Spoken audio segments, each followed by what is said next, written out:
तो हमारे पास जो एंगल आ जाते हैं ये -180 से लेकर उसने स्टार्ट किया -35 -90 -45 पे 0 30 45 50 60 90 120 130 135 150 180। तो हमारे पास ये एंगल्स मौजूद हैं। तो ये एंगल्स जो से हैं हम इसको थोड़ा सा डिस्कस करते हैं। तो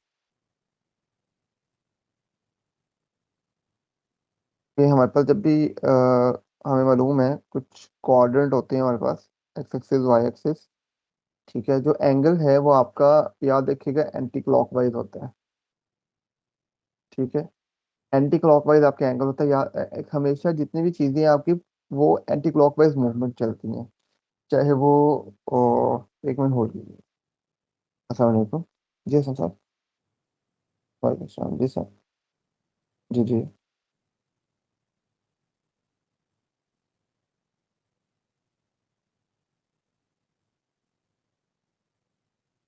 पॉजिटिव ब्लड आपको अगर एक दिन में अरेंज है तो मैंने आपको ना ब्लड ग्रुप का एक वो पूरा शेयर किया हुआ, उसमें ना ओ पॉजिटिव ब्लड हैं मौजूद। ठीक है, उसमें से आप दो चार को कॉल करके देख लो।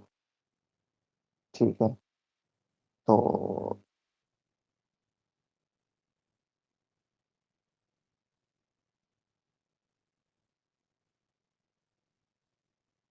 हम्म, ठीक है, आप वो देख लो, नहीं तो बाकी मैं, हाँ, बाकी मैं स्टेटस लगा देता हूँ, अगर किसी भी स्टूडेंट का हो तो बता दूंगा।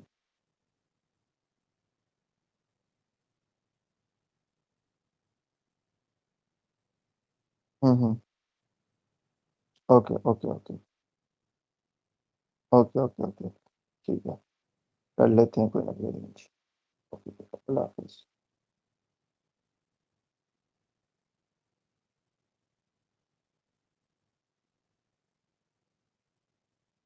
ओके। अच्छा, मैं आपको बता रहा था, जो एंगल होता है वो आपका एंटी क्लॉकवाइज चलता है। जितनी भी चीजें हैं ये मूवमेंट आपकी एंटी क्लॉकवाइज होती हैं। इवन यहाँ तक कि आपका जो खाना काबा का तवाफ है ना, वो भी एंटी क्लॉकवाइज चलता है।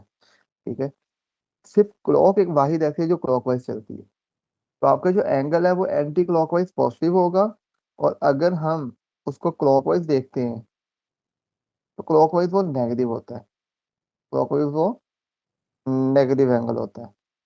ठीक है, तो एंगल आपका इन्हीं भी चीज़ों में मूवमेंट करता रहता है। अच्छा, जो आपका, जब हम एंगल्स की बात करते हैं तो एंगल्स में हमारे पास ये 0 डिग्री पे होता है, ये हमारा 90 डिग्री होता है। ठीक है, ये हमारा 180 डिग्री होता है। ठीक है, यहाँ पे आपका 270 आ जाता है। हर हर एक क्वाड्रेंट 90 90 के एंगल पे होता है। और ये हमारा 360 डिग्री आ जाता है।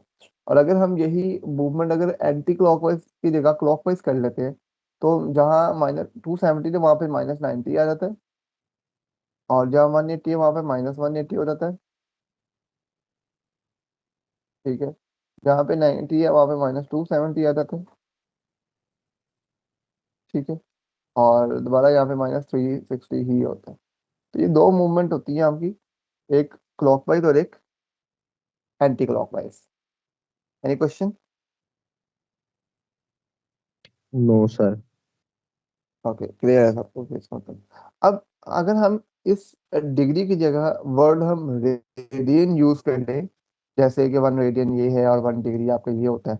तो अगर डिग्री की जगह हम रेडियन वर्ड यूज कर लें तो जो 180 है ना, ये आपका पाई कहलाता है। ठीक है, अब जितने भी एंगल है आप उसको लेते जाओ, आपके पास कोई भी एंगल आता है मतलब 30 डिग्री है। अब डिग्री को आपने रेडियन में कन्वर्ट करना है तो आपने पाई ओवर 180 से मल्टीप्लाई कर देना। ठीक है, अब आप इसको कैंसिल आउट करेंगे तो आपके पास आ जाएगा पाई/6। तो 30 डिग्री पे आपका एंगल आता है पाई/6। ठीक है, ये 30 है, उसमें एंगल आपका पाई/6 है। ठीक है,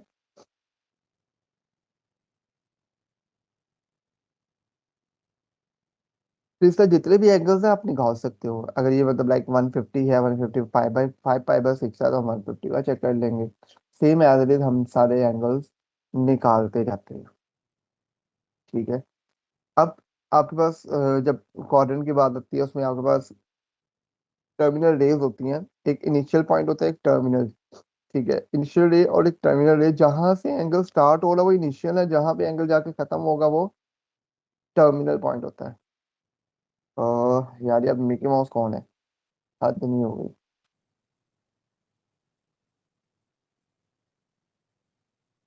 ठीक। तो इनिशियल रे और एक टर्मिनल रे है। इनिशियल पॉइंट से जो पॉइंट स्टार्ट होगा वो इनिशियल होगा। ठीक है, यहाँ से मतलब एक स्टार्ट हो रही है, ये इनिशियल रे बन जाएगी। और यहाँ पे जाके एंगल खत्म हो रहा है तो ये टर्मिनल रे होता है। इन दो के दरमियान जो डिस्टेंस होता है वो एक एंगल कहलाता है। ठीक है। अब ये आपके पास इनिशियल ये टर्मिनल है, उसने नेगेटिव मेजरमेंट ली है। पॉजिटिव लेगा तो यहाँ से यहाँ तक का लेगा। ठीक है। तो ये आपके पास।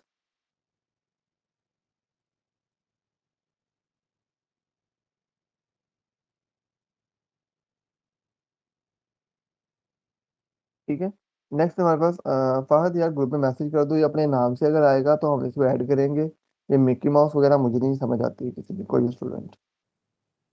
अल्लाह ताला ने इंसान बनाया है, इसको जानवर बनने का शौक है। ठीक है। Next question. नेक्स्ट। उससे को बेटा इंसान बन के आओगे तो आएगा ना। मैं उसको रिमूव कर रहा हूँ, मिक्की माउस के नाम से आ रहा हूँ।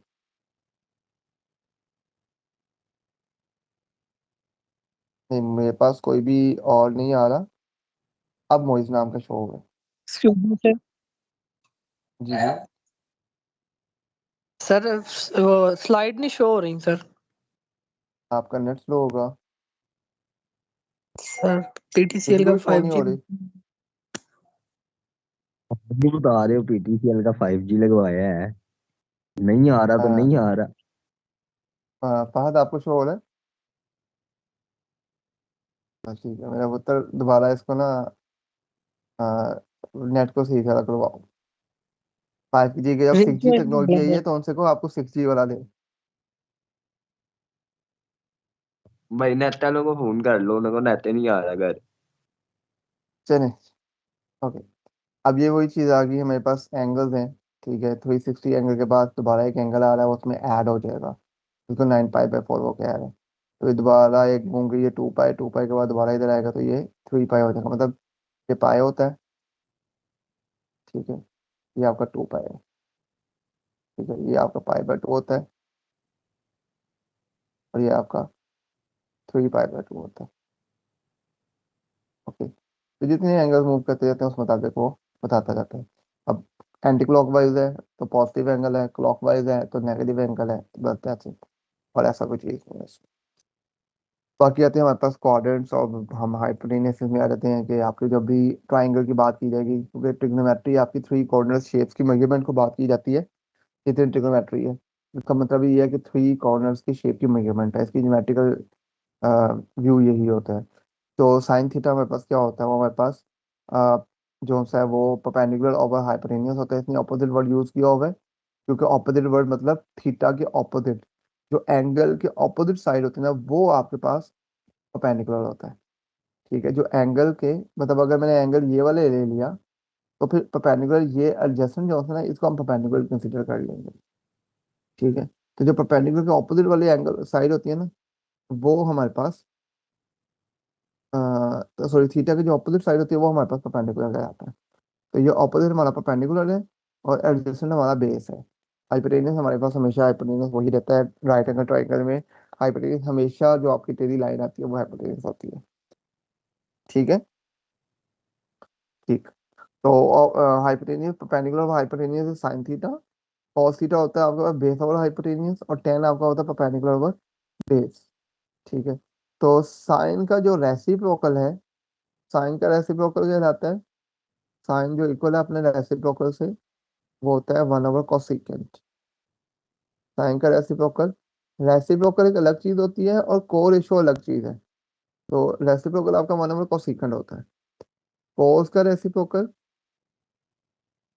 1/secant। ठीक है। और टेन का क्या होता है? 1/cot। वन। ठीक है।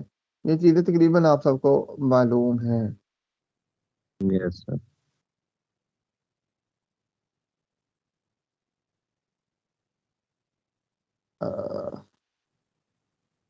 फहद इसको ऐड नहीं करना, नहीं तो उसको इसको रहने दो भाई ठीक। ओके।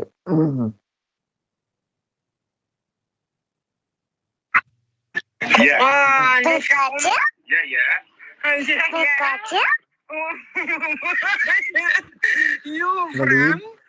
अपना निशा तुम्ही वलीद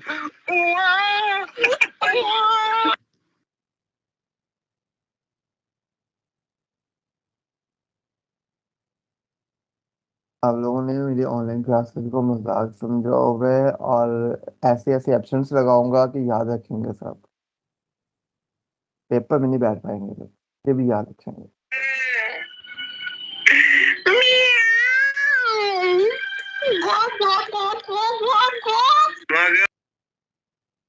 सर जी ये वलीद क्लास का नहीं है, इसको क्लास से रिमूव करें।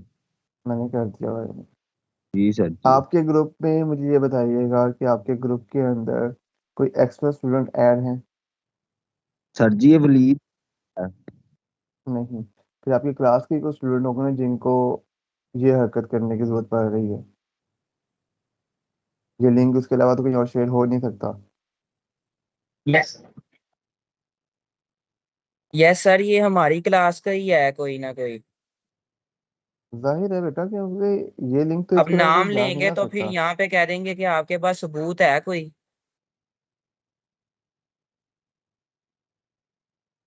चलो मैंने आपसे बात की है भाई।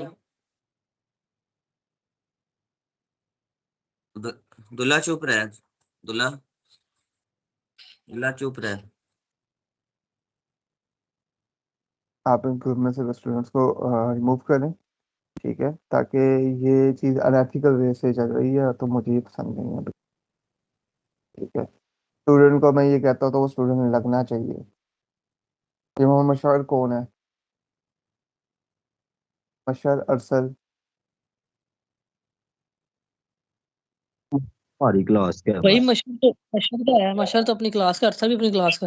अच्छा दरअसल हमारी क्लास का नहीं है।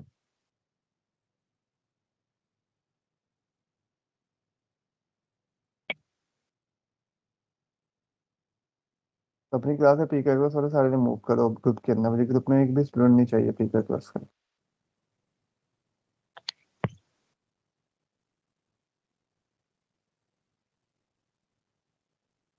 ठीक, ओके। नेक्स्ट मेरे पास आता है टेन। जो टेन होता है हम उसको साइन ओवर कॉस भी कहते हैं। ठीक है, अगर टेन को हम साइन ओवर कॉस कहेंगे तो फिर कोड को भी हम कॉस ओवर साइन कह सकते हैं, क्योंकि टेन और कोट एक दूसरे के रेसिप्रोकल है, इसलिए कॉस ओवर साइन हो सकते हैं। ठीक हो गया। तो ये सारे के सारे आपके पास एक दूसरे के रेसिप्रोकल्स मौजूद हैं। ठीक, ओके। नेक्स्ट हमारे पास आता है अब जो एंगल्स हैं, एंगल्स के अकॉर्डिंगली हम चीज़ें उठाते हैं। अब वो कहता है sine pi by four. Pi by four का एंगल ये वाला है, एक ये पाई बाय फोर है और एक ये पाई बाय फोर है। ठीक है, पाई बाय फोर जो आप एंगल लोगे उसके ऑपोजिट साइड वाला आपका परपेंडिकुलर होगा। अगर मैंने इसको एंगल उठाया ना तो ये परपेंडिकुलर बन जाएगा वन, और हाइपोटेन्यूस आपका स्क्वायर रूट टू होगा। ठीक, अब जैसे यहाँ पे आता है pi by six, pi by six ये वाला है। ठीक है, तो परपेंडिकुलर कौन सा होगा? ये, और हाइपोटेनियस टू बन जाएगा, तो इससे वन बाय टू। ठीक है, तो आपने जो एंगल लोगे उसके ऑपोजिट साइड आपकी परपेंडिकुलर कहलाएगी, और हाइपोटेनियस आपको पता चल जाएगा हाइपोटेनियस क्या होता है, क्योंकि परपेंडिकुलर और बेस में बस फर्क आता है। तो वो आपका एंगल डिसाइड करता है आपने परपेंडिकुलर कौन सा चूज करना है और बेस कौन सा चूज करना है। ये देख रहे हो? अब हमें ये मालूम होता है कि क्वाड्रेंट के अंदर जो ट्रिग्नोमेट्रिक रेशियोज हैं वो कहाँ कहाँ पे कौन कौन से पॉजिटिव होती है। फर्स्ट क्वाड्रेंट में सारी पॉजिटिव होती हैं, sine cos tan secant cosecant cot. लेकिन सेकंड में साइन होता है और साइन का reciprocal, reciprocal is cosecant. ठीक। ठीक है, टेन और टेन का रेसिप्रोकल कॉट, और कॉस और कॉस का रेसिप्रोकल सीकेंट। ठीक है, तो ये जो जो वैल्यू जिस जिस क्वाड्रेंट में है उस क्वाड्रेंट में सिर्फ वही वही वैल्यू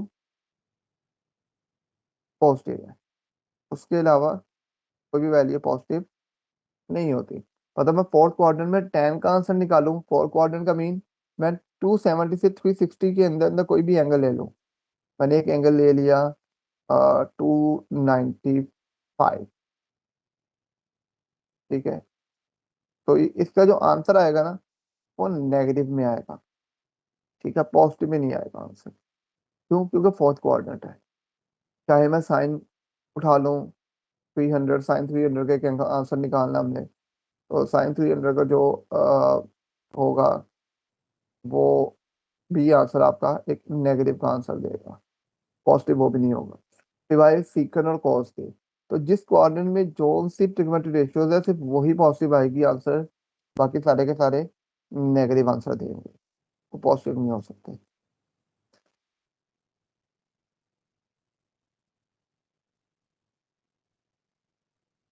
अब ये ट्रिग्नोमेट्री की जो वो है टेबल है कि साइन 0 पे 0 होता है, 30 पे 1/2, 45 पे स्केलो 1/√2 होता है, ठीक है। ये रैशनलाइज करके लिखा गया स्केलो 2/2, 1/√2 होता है, 60 पे 3 स्केलो 3/2 होता है और 90 पे 1 होता है। इतना आपको याद होना चाहिए टेबल, बाकी टेबल आप खुद बना लेते हो, ठीक है। और 10 90 पे इन्फिनिटी होता है, नहीं तो इन्फिनिटी शो नहीं किया होगा, ठीक है। तो ये आपको मेन मेन टेबल आपको ये याद होना चाहिए, बाकी हम जितना भी है ना वो हम उसकी को रेशो और इन चीज़ों से बना लेते हैं और निकाल सकते हैं आंसर्स। ये टेबल भी बनाना आता है, इजीली बन जाता है, इसमें कोई मसला नहीं है। अब हम मेन अपने काम पे आते हैं कि अब बेसिकली जितने भी आपके पास, मैंने भी बात की है ना कि आपको 0 से 90 तक पता होना चाहिए, उसके बाद जितना भी है ना वो हम कैसे निकालते हैं, ये बेसिकली अपने पीरियोडिक टेबल के पीरियड पे चलते हैं, ठीक है। तो period function f of x is a periodic if there is positive number p such that f of x plus p is equal to f of x.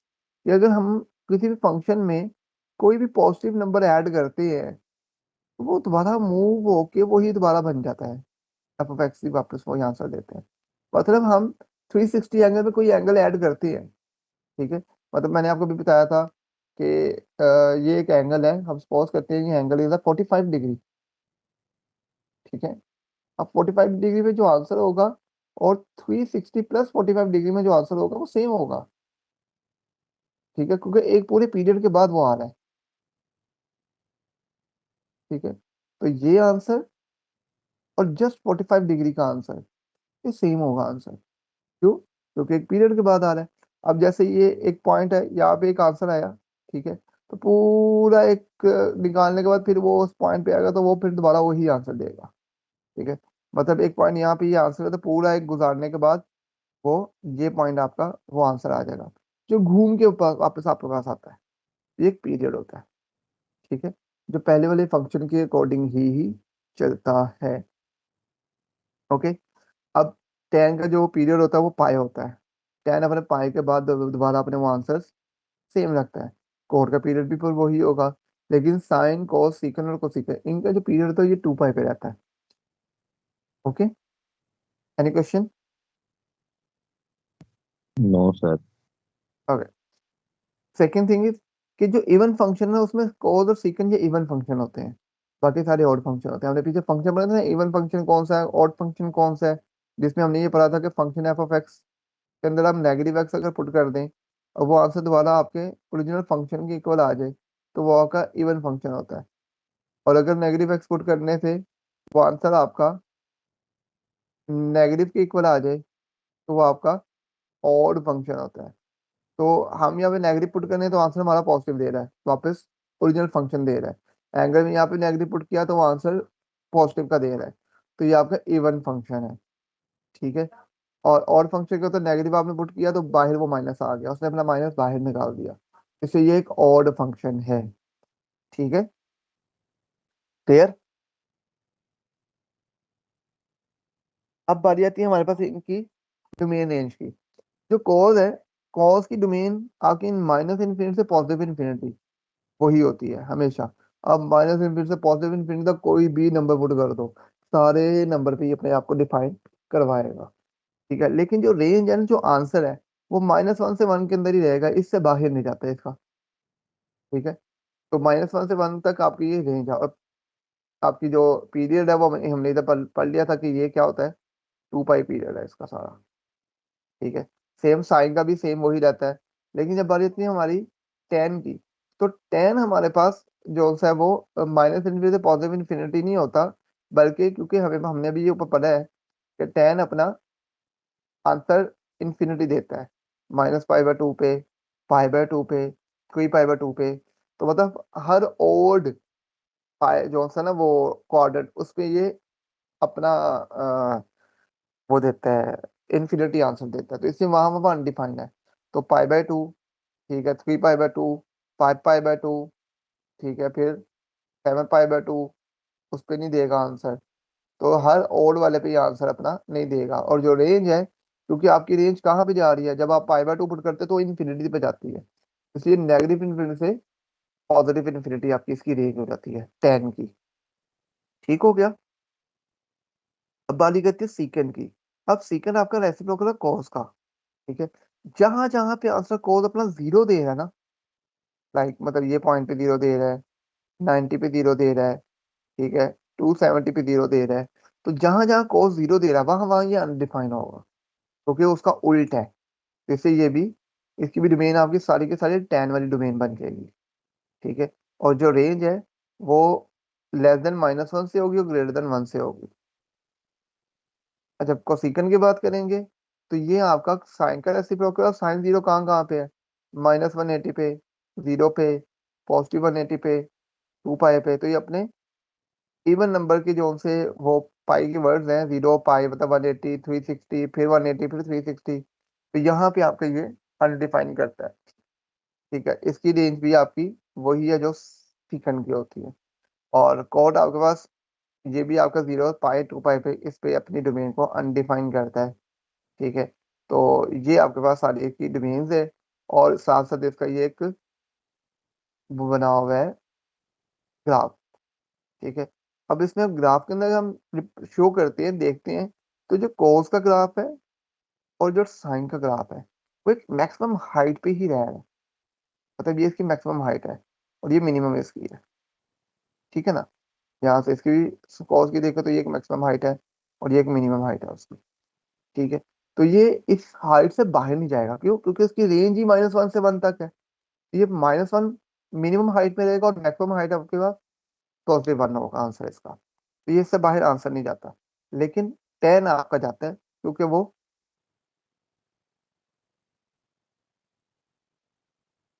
Undefine होता रहता है, ठीक है। तो ये आपने इस चीज को ख्याल रखना है।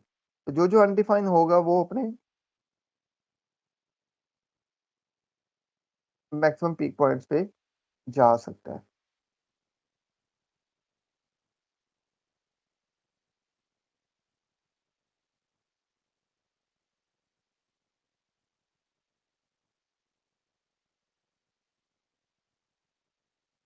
ट्रिग्नोमेट्री आइडेंटिटीज क्या होती हैं? अब हमारे पास फार्मूलाज आते हैं, कॉस के plus sine square is equal to 1, या ट्रिग्नोमेट्री आइडेंटिटी है फार्मूला।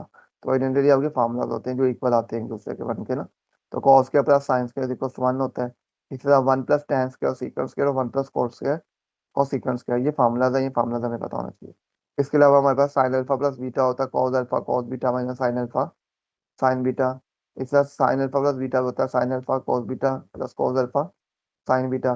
तो इसी तरह cos अल्फा माइनस बीटा भी होता है। अगर यहाँ पे मैं माइनस लगाता हूँ तो ये वाली वैल्यू आपकी पॉजिटिव हो जाती है, और अगर मैं यहाँ पे माइनस लगाता हूँ तो ये वाली माइनस नहीं हो जाती है, ये आपके फार्मूलाज बन जाते हैं। डबल एंगल फार्मूला जो बहुत इंपॉर्टेंट फार्मूलाज हैं, ये दो बहुत इंपॉर्टेंट फार्मूलाज हैं, cos 2 theta cos square minus sine square, और sin 2 थीटा 2 sin cos। अब cos 2 थीटा इसके अलावा भी एक फार्मूला होता है, दो और लिखे रहते हैं कि cos 2 थीटा वो हम अपनी मर्जी से चूज करते हैं हम कहाँ पे क्या लगाएंगे। एक होता है 2 cos स्क्वायर -1,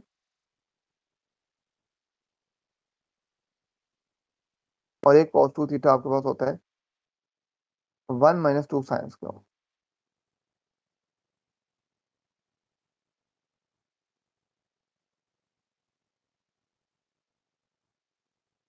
ठीक हो गया। तो ये इस तरह हाफ एंगल इतने इंपॉर्टेंट फार्मूलाज नहीं है, आप उसको ना भी इतना करते हो तो भी काम चल जाता है हमारा। लॉ ऑफ कोसाइन, ठीक है, ये भी जब आपने इधर सी स्क्वायर लिया तो इधर A square plus B square plus 2ab cos theta होगा। अगर मैंने यहाँ पे ए स्क्वायर ले लिया, ठीक है, तो यहाँ पे बी आ जाएगा, बी स्क्वायर प्लस सी स्क्वायर, ठीक है, और -2 ठीक है, बी सी, ओके, फिर कॉस के साथ एंगल आ जाएगा। अब एंगल कौन सा होगा, ए वाला, जहाँ पे ए है ना वही वाला एंगल होगा, उसका ऑपोजिट एंगल, वो अल्फा हम कंसिडर कर लेते हैं। बी होगा तो बीटा कंसिडर कर लेते हैं। सी है तो हम गैमा रखते होते हैं, लेकिन इसमें थीटा रखा हुआ है, वो आपके एंगल के ऊपर रिप्रेजेंट करते हैं। यहाँ पे उसने सी इसने थीटा रखा है, तो सी की opposite side small C equal के बाद आएगी, और बाकी साइड पे चीजें होती हैं। ठीक है, ये आपके पास एंगल आते हैं। टू स्पेशल इनक्वालिटीज हैं। स्पेशल इनक्वालिटीज ये आपके पास आती हैं जब आप आगे पढ़ेंगे ना लिमिट, तो हम वहाँ पे सैंडविच थ्योरम पढ़ेंगे। तो ये सैंडविच थ्योरम की इनइक्वालिटी है, जो बहुत इंपॉर्टेंट इनइक्वालिटी आती है, कि minus absolute value of theta less than equal sine theta होता है, वो less than equal just theta के इक्वल होता है। जो आप सैंडविच थ्योरम सेकेंड ईयर में पढ़ के आए हो, कि साइन थीटा जो एंगल है वही थीटा अगर हमारा डिवाइड में आ जाए, और लिमिट आपके पास हो कि थीटा आपका अप्रोच कर रहा हो जीरो को, ठीक है, तो ये आंसर वन होता है। ये बेसिकली इस इनइक्वालिटी की वजह से बनता है, इन दो। ये सबसे इंपॉर्टेंट इनइक्वालिटीज हैं जो सैंडविच थ्योरम में हमारी यूज होती हैं। ठीक है, तो ये अपने इनइक्वालिटी उसने बता दिया, साथ हम आगे ये डिस्कस करेंगे। ठीक है, बाकी फंक्शन जो भी इसमें चीजें पढ़नी है, वो ग्राफ वही बनेगा, वही चीजें बनेंगी, उसके अलावा कोई और वैल्यूज नहीं होंगे। ये एक्सरसाइज में बस आपको हमें मेनली हमें इसका इवन फंक्शन और फंक्शन, और दूसरा हमें पता होना चाहिए ग्राफ कैसे बनेगा। ठीक है, ग्राफ की डोमेन रेंज क्या होगी, बस। इसके अलावा इसमें और कोई ऐसी चीज नहीं है जो मैंने आपको बतानी हो। ठीक हो गया, एनी ऑब्जेक्शन?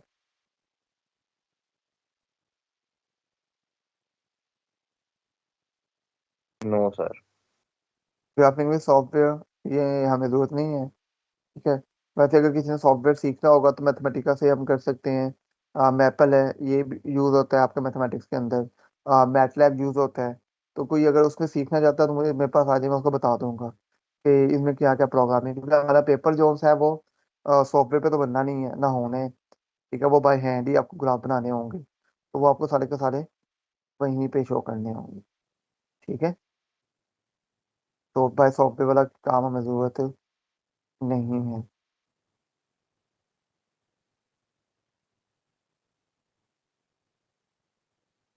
ये सारे आपके पास, हाँ, आप ये ग्राफ खुद बाय हैंड ड्रॉ कर सकते हो।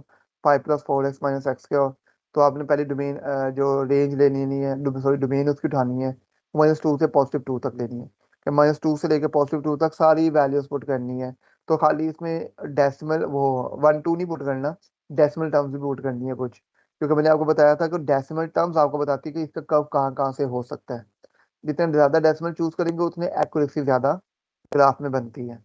ठीक है, क्योंकि जब स्केयर आ गया, स्केयर रूट भी आ गया, इट मीन यहाँ पे कहीं ना कहीं कर्व जरूर होगा। वो कर्व जो सा निकालने के लिए हमें डेसिमल पॉइंट बताते हैं कि यहाँ यहाँ से ये थोड़ा थोड़ा कर्व जाएगा। ठीक है, जैसे जब भी आपका लीनियर इक्वेशन के अलावा कोई इक्वेशन बनती है, तो आप उसके अंदर डेसिमल पॉइंट ज्यादा से ज्यादा पुट करके आंसर निकालते हैं। एक्सपोनेंशियल फंक्शन वो फंक्शन होते हैं जिसमें किसी वैल्यू की पावर वेरिएबल हो जाए, मतलब कांस्टेंट है, ये एक टर्म कांस्टेंट हम ले लेते हैं। मेरा ओके,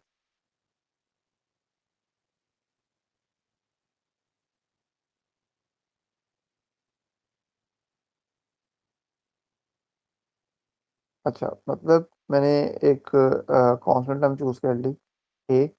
ए की पावर अगर मैंने कोई वेरिएबल रख दिया, इस कॉल्ड है एक्सपोनेंशियल। आपने वैसे एक्सपोनेंशियल में एक पढ़ा होगा ई की पावर एक्स। तो ई भी बेसिकली एक कांस्टेंट टर्म होती है जिसका आंसर है 2 पॉइंट समथिंग होता है। ठीक है, तो ये एक्सपोनेंशियल टर्म क्या होते हैं, किसी कांस्टेंट की पावर वेरिएबल हो जाए। जैसे यहाँ पे 1.055 इसकी पावर है, एक मतलब 1 है, एक मतलब 2 है, ये वेरी कर रही है ना, इट मीन ये एक्सपोनेंशियल फॉर्म है। ठीक है, ये इसमें लिखी हुई है A = 100 1.055 की पावर एक्स, और एक्स हम अपनी मर्जी का चूज करते हैं, इस कॉल्ड है एक्सपोनेंशियल फॉर्म। ठीक है, बाकी कोई इसमें कोई नई चीज नहीं है। आपने एक्सपोनेंशियल में अपनी वैल्यूज पुट करनी है, वैल्यूज पुट करके आपके पास ग्राफ बनते जाते हैं। हमने एक्सपोनेंशियल का ग्राफ पीछे पढ़ा था शुरू में ही, कि ग्राफ कैसी शेप के होते हैं। तो ये 2 की पावर x का ग्राफ है, ये 3 की पावर x का ग्राफ है, ये 10 की पावर x का। जितनी वैल्यू की मतलब बेस बढ़ती जाती है, उतना ग्राफ वो एकदम पीक को चूज करता है। ठीक है, तो ये आपके पास ग्राफ बनते हैं। किसके नेगेटिव है, तो नेगेटिव पावर होगी तो वो आपका सेकंड क्वाड्रेंट की तरफ मूवमेंट हो जाएगी, फर्स्ट क्वाड्रेंट से स्टार्ट होगा। ठीक है, हाँ इसमें कोई भी वैल्यू इनफाइनाइट नहीं होती, क्योंकि किसी चीज की भी पावर आप 0 ले लेते हो ना, तो वो भी 1 बन जाता है। मतलब 2 की पावर 0 है तो 1 आंसर होगा।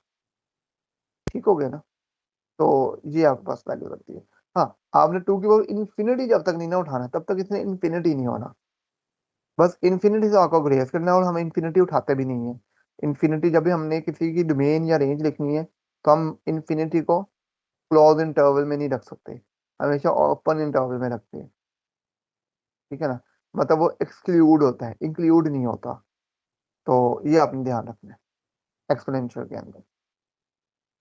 ये 2 टॉपिक्स मेरी तरफ से आज हैं। ठीक है, इसके अंदर सिर्फ आप लोगों ने क्या करना है, वैल्यूज पुट करके ग्राफ बनाने सीखने हैं, और कुछ नहीं है। बाकी ये कुछ बेसिक्स रूल्स हैं कि पावर रूल, प्रोडक्ट रूल। ठीक है, जब दो सेम बेस की वैल्यूज मल्टीप्लाई हो रही हो तो पावर ऐड हो जाती है, डिवाइड हो तो सब्ट्रैक्ट हो जाती है। बस ये रूल्स आपने बेसिक पढ़े हुए हैं, कि वही रूल्स आपके पास लग रहे हैं। ठीक है, तो ये आपके कुछ ग्राफ बने हुए हैं, आपने ग्राफ देख लेने हैं। ठीक है, और मैंने एक्सपोनेंशियल की आपको डोमेन बता दी है, तो डोमेन होती क्या है। एक्सपोनेंशियल की डोमेन हमेशा आपकी ऑल रियल नंबर से होती है। ठीक है, सिवाय इन्फिनिटी पे वन डिफाइन होता है, उसके अलावा वन डिफाइन नहीं हो सकता। ठीक है, एक्सपोनेंशियल की बात करते हैं तो। ठीक है, हाँ, अगर आप ये कहो कि आपकी किसी वैल्यू की पावर 1/x आ गई है, तो पावर में आपने क्या चूज कर लिया, फ्रैक्शन। तो फ्रैक्शन का जो रूल है ना, वो यहाँ पे लग जाएगा, कि मतलब एक्सेप्ट 0, ये डिफाइन है। अगर एक्सपोनेंशियल की पावर में स्क्वायर रूट x आ जाता है, तो आपको स्क्वायर रूट वाली टर्म इसमें चूज करनी पड़ेगी। कि खाली x है तो फिर आपके खाली x आपका ऑल रियल नंबर को शो करेगा। ठीक है, तो आपने e को इग्नोर करना है, बाकी जो ऊपर वाली वैल्यू होती है ना, उसमें आपने बेसिक जो आप पहले रूल पढ़ चुके हो, सिर्फ वही अप्लाई करेंगे। उसके अलावा हम कोई रूल नया अप्लाई नहीं करते। ठीक है ना, तो ये आपके पास वैल्यू है। वैसे आपके पास क्वेश्चन में कोई भी फ्रैक्शन में ऐसा कोई क्वेश्चन नहीं है जिसमें फ्रैक्शन में आपका एक्सपोनेंशियल में पावर हो, कि 1/x आए या स्क्वायर रूट x आ जाए। ठीक है, तो ये क्वेश्चन सिंपल आपके होते जाएंगे। ठीक हो गया, बस आज के लिए इतना बहुत है। किसी को भी क्वेश्चन है तो पूछ ले।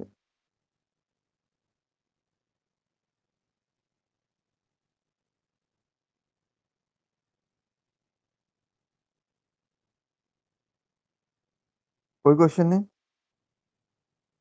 Hasan,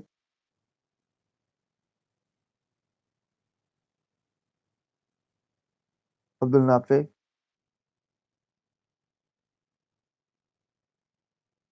Abdullah Alvi, Abdullah present Khurram, sir. Yes sir. Areeha, Yes, sir. Atiq, present sir. Awais,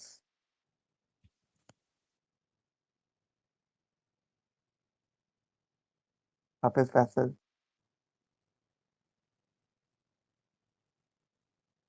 okay Awais, hand down कर दो।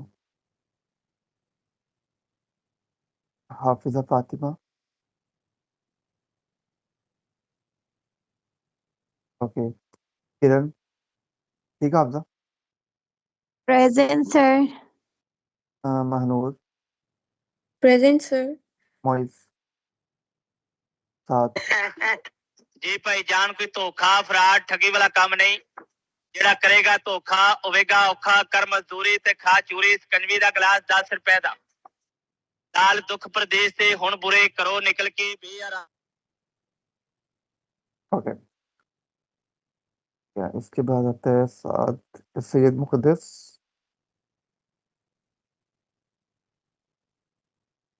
Present sir. Hamid Latif, present sir. Zahra. Okay मोहिदस।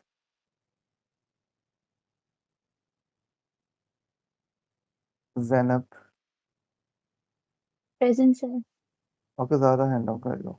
Zuhair. Zuhair. Present sir. Okay ठीक है। फहद ये अटेंडेंस जो सी ना वो ग्रुप में शेयर कर देना।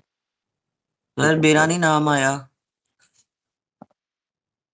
हाफिज फैसल। जी ठीक है। Thank you. Okay. Okay dear, thank you so sir much. मेरा भी नहीं आया। अब्दुल्ला आपका हो गया था। Thank you.